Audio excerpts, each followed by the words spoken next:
Emmanuel Kent to represent our friend.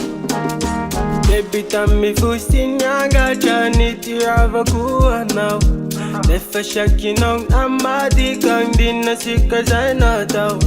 Nashi chiki now ana izi unata no si fantaku. Jengi fi foundation yuva mzigampi amantaraku.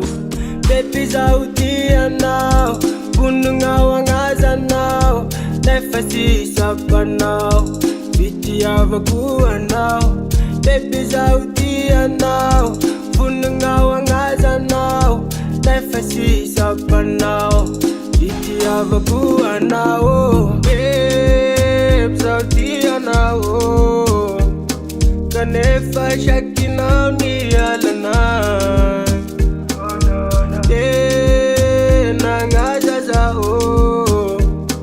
Yareta kwa pinje fanka pangan. Baby zasi nanka sharu chanje vosi ninanga. Siweza unga nusha famtati filaminana.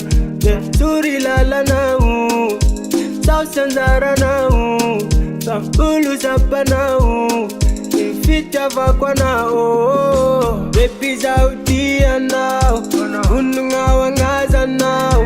Nefa si sapa now. Fiti avakuwa now. Baby zautia now.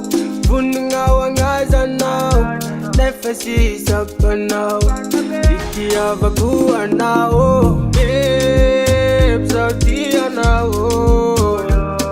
Kanefa shaki now ni alana.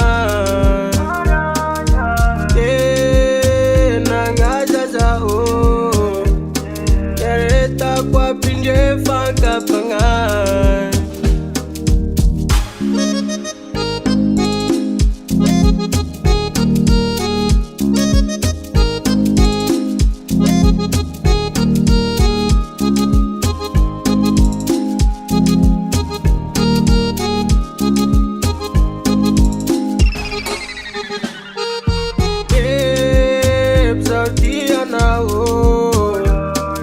Nefa shaki now ni alana. Nangaza za Yareta kwa pinje fanka